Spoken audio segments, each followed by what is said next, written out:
की, जिसके रचयिता हैं सियाराम शरण गुप्त जी। आइए सियाराम शरण गुप्त जी के बारे में जानें। सियाराम शरण गुप्त जी का जन्म झांसी के निकट चिरगांव में सन 1895 में हुआ। आप राष्ट्रकवि मैथिली शरण गुप्त के अग्रज थे। प्रारंभिक शिक्षा पूरी करने के बाद इन्होंने घर पर ही गुजराती, अंग्रेजी और हिंदी भाषा सीखी। गुप्त जी विश्व प्रेम, विश्व शांति, सत्य और अहिंसा से आजीवन प्रभावित रहे। इनके साहित्य में दरिद्रता, कुरीतियों के विरुद्ध आक्रोश जैसे भावों की बहुलता है। गुप्त जी को दीर्घकालीन साहित्य सेवाओं के लिए सन 1962 में सरस्वती हीरक जयंती के अवसर पर सम्मानित किया गया। इन्हें नागरिक प्रचारिणी सभा वाराणसी द्वारा सुधाकर पदक से भी विभूषित किया गया। 9 मार्च 1963 को इनका निधन हो गया। आइए काकी पाठ का उद्देश्य देखें। काकी में अत्यंत मार्मिक ढंग से एक अबोध तथा मासूम बालक की मातृवियोग की पीड़ा को व्यक्त किया गया है। कहानीकार ने यह चित्रित किया है कि बालकों का हृदय अत्यंत कोमल, भावुक तथा संवेदनशील होता है। वे मातृवियोग की पीड़ा को सहन नहीं कर पाते। इस पाठ के मुख्य पात्र हैं श्यामू, भोला, विश्वेश्वर, जो कि काकी अर्थात उमा के पति हैं। यहाँ पर अब पाठ के बारे में जानकारी लेते हैं। आइए पाठ पढ़ें। उस दिन बड़े सवेरे श्यामू की नींद खुली तो उसने देखा कि घर भर में कोहराम मचा हुआ है। उसकी माँ नीचे से ऊपर तक एक कपड़ा ओढ़े हुए कंबल पर भूमि शयन कर रही है और घर के सब लोग उसे घेर कर बैठे बड़े करुण ढंग से विलाप कर रहे हैं। यहाँ पर कोहराम का अर्थ होता है रोना, कल्पना। अर्थात जब श्यामू सुबह सवेरे उठा तो उसने क्या देखा कि घर भर में कोहराम मचा हुआ है, सभी रो रहे हैं। और क्या हो रहा है देखिए, उसकी माँ नीचे से ऊपर तक एक कपड़ा ओढ़े हुए कंबल पर भूमि शयन कर रही है, धरती पर लेटी हुई है। साथ ही साथ घर के सब लोग जो है उसे घेर कर बड़े ही करुण ढंग से जो है वह रो रहे हैं, विलाप कर रहे हैं। तब क्या होता है देखिए, लोग जब उमा को शमशान ले जाने के लिए उठाकर ले जाने लगे तब श्यामू ने बड़ा उपद्रव मचाया। लोगों के हाथ से छूटकर वह उमा के ऊपर जा गिरा। बोला, काकी सो रही है, उन्हें इस तरह उठाकर कहाँ लिए जा रहे हो? मैं न जाने दूंगा। इस तरह से श्यामू ने ऐसा सोचा कि उसकी माँ सो रही है और लोग उसे ऐसे ही सोए सोए में उठाकर ले जा रहे हैं। वह यह नहीं समझ पा रहा था कि उसकी माँ का निधन हो गया है और वह अपनी माँ से बहुत प्यार करता था और इसलिए उस समय वह उपद्रव मचा रहा था। यहाँ वह लोगों के हाथ से छूटकर अपनी माँ पर जा गिरा। बड़ी मुश्किल से उसे संभाला गया। यहाँ उसके घर की एक दासी थी, उसने बड़ी मुश्किल से उसे संभाला। देखिए, लोग बड़ी कठिनता से उसे हटा पाए। काकी के दाह संस्कार में उसे नहीं जाने दिया।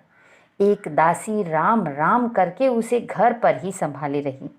अर्थात यहाँ पर श्यामू जो है वह बहुत ही अबोध और भोला बालक था और वह यह नहीं समझ पा रहा था कि उसकी माँ का निधन हो गया है, वह मर गई है। और वह यह सोच रहा था कि घर के जो सदस्य हैं वह बहुत ही क्रूर है और हृदयहीन है। उसकी काकी जो है वह सोई हुई है, सोए सोए में पता नहीं वह कहाँ लिए जा रहे हैं। यहाँ यद्यपि बुद्धिमान गुरुजनों ने उसे विश्वास दिलाया कि उसकी काकी उसके मामा के यहाँ गई है, परंतु असत्य के आवरण में सत्य बहुत समय तक छिपा न रह सका। वहाँ उपस्थित बुद्धिमान गुरुजनों ने अर्थात बड़े बुजुर्गों ने उसे यह विश्वास दिलाया कि वह रोए नहीं, क्योंकि काकी और कहीं नहीं उसके मामा के यहाँ गई है। लेकिन यह असत्य बात थी और यह असत्य बहुत दिन तक छुपा न रह सका। सत्य तो बाहर आता ही है और यह सत्य भी बाहर आ गया। और यह सत्य किसके द्वारा बाहर आया? आसपास के अबोध बालकों के मुंह से ही वह प्रकट हो गया। यह बात उससे छिपी न रह सकी कि काकी कहीं नहीं ऊपर राम के यहाँ गई है। यहाँ पर जब उसे सच्चाई का पता चला कि काकी राम जी के यहाँ चली गई है, ऊपर जिसका घर है अर्थात आसमान में जिसका घर है वह अबोध तो था ही, उसे समझ नहीं आ रहा था। साथ ही साथ काकी के वियोग की वजह से उसकी अवस्था बहुत ही बुरी हो गई थी। काकी के लिए वह कई दिन तक लगातार रोते रोते उसका रुदन तो क्रमशः शांत हो गया, उसका रोना तो शांत हो गया। काकी के लिए वह काकी के वियोग में वह लगातार रोता रहा, लेकिन अब थोड़े दिन के बाद उसका रोना तो शांत हो गया, लेकिन वह उसका जो दुख है वह उसके हृदय में जाकर बस गया। परंतु शोक शांत न हो सका। वर्षा के अनंतर 1-2 दिन में ही पृथ्वी के ऊपर का पानी तो अगोचर हो जाता है, परंतु भीतर ही भीतर उसकी आर्द्रता जैसे बहुत दिन तक बनी रहती है, वैसे ही उसके अंतःस्थल में वह शोक जाकर बस गया था। वह प्रायः अकेला बैठा बैठा शून्य मन से आकाश की ओर ताका करता।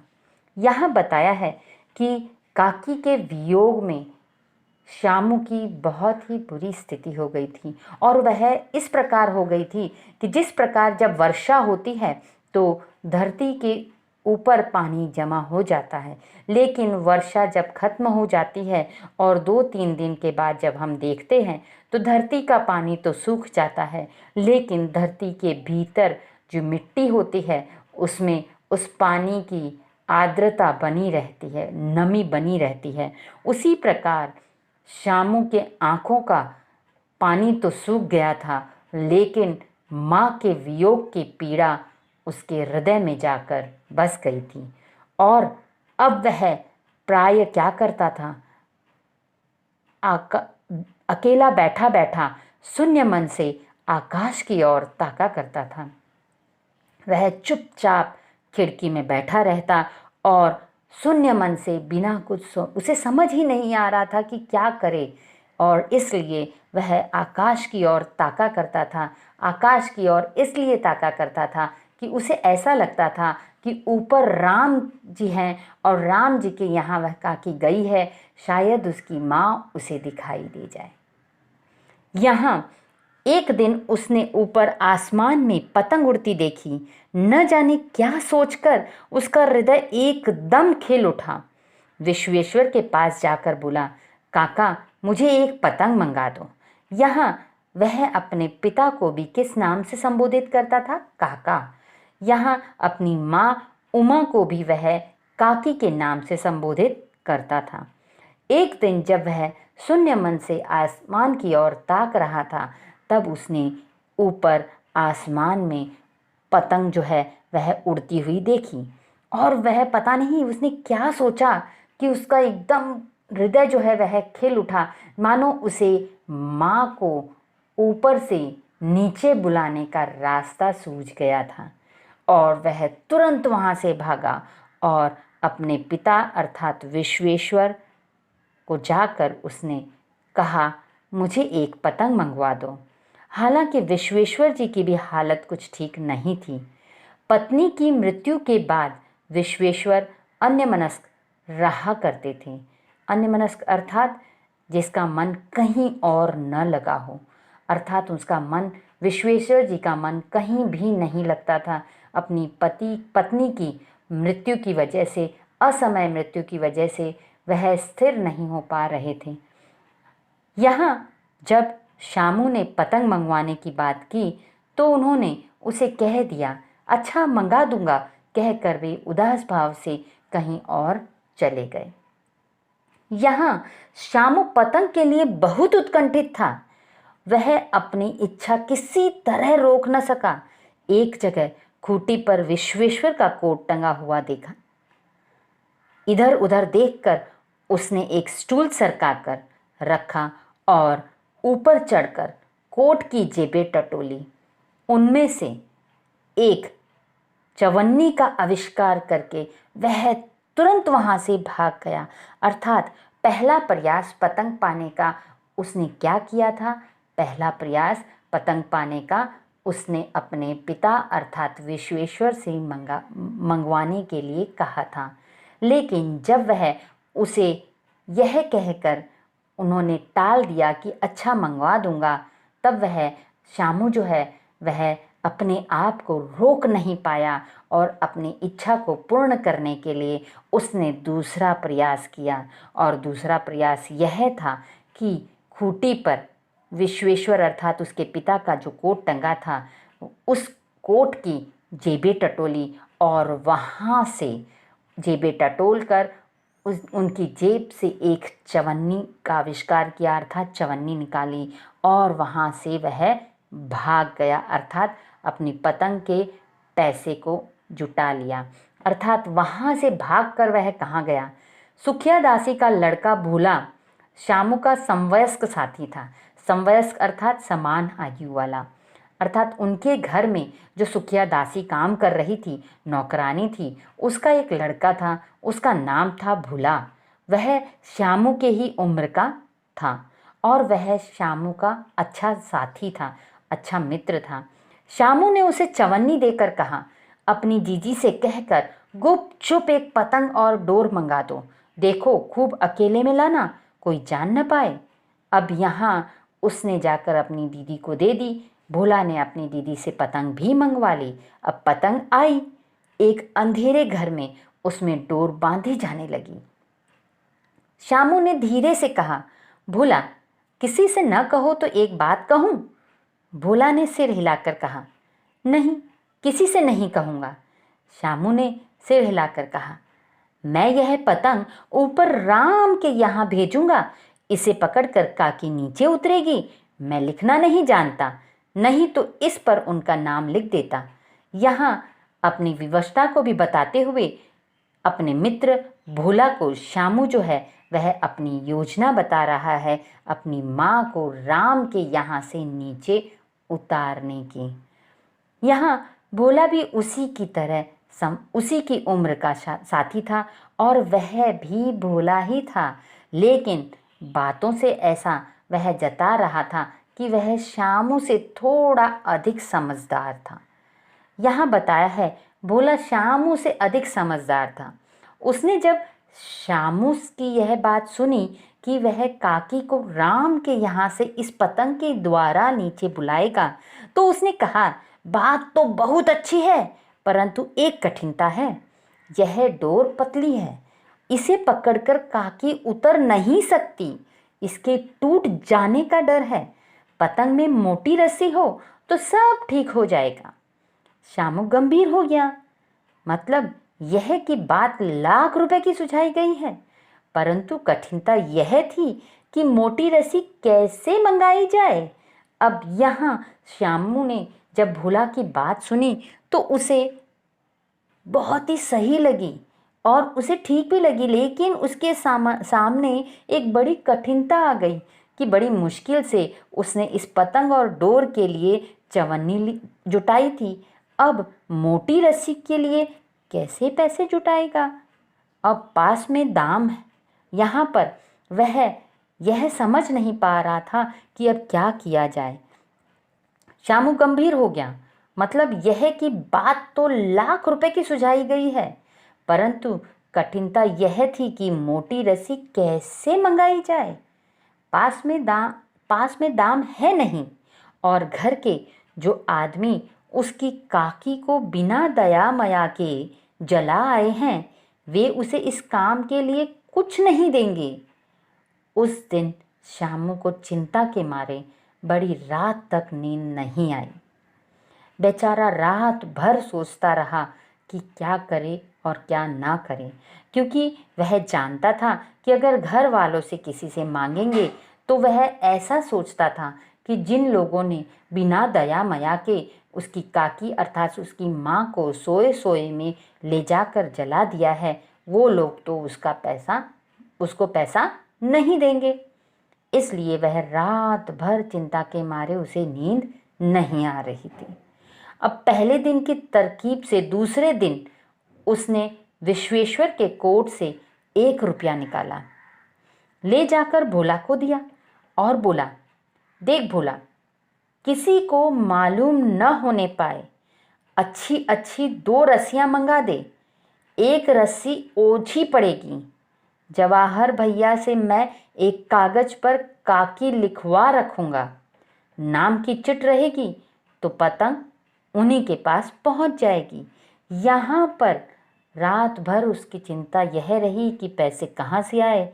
अब उसने पहली वाली तरकीब, जिस प्रकार उसने चवन्नी अपने लिए जुटाई थी, उसी प्रकार वही तरकीब उसने फिर से लगा ली और दूसरे दिन फिर से विश्वेश्वर की कोट से 1 रुपया निकाल लिया। अर्थात उसने अपने पिता के कोट से फिर से 1 रुपया चुरा लिया और वह रुपया भोला को जाकर दे दिया और उससे कहा कि देखो, 2 अच्छी अच्छी रस्सी, मोटी मोटी रस्सी मंगवा लो और एक शायद छोटी पड़ सकती है तो तुम 2 ले आओ। लेकिन साथ ही साथ उसने यह भी कहा कि काकी को पता कैसे चलेगा, इसलिए वह पड़ोस में उनके यहाँ पर कोई जवाहर भैया रहते हैं, उससे एक कागज पर काकी लिखवा देगा और वह चिट जो है वह पतंग पर चिपका देगा। और जब वह पतंग राम के यहाँ जाएगी तो काकी जब इस पतंग को देखेगी और अपने नाम को पढ़ेगी तो वह अपनी नाम को पढ़कर आसानी होगी उनके लिए कि वह उस पतंग को पकड़कर नीचे उतर आएगी। अब देखिए आगे क्या होता है। 2 घंटे बाद प्रफुल्ल मन से शामू और भोला अंधेरी कोठरी में बैठे बैठे पतंग में रस्सी बांध रहे थे।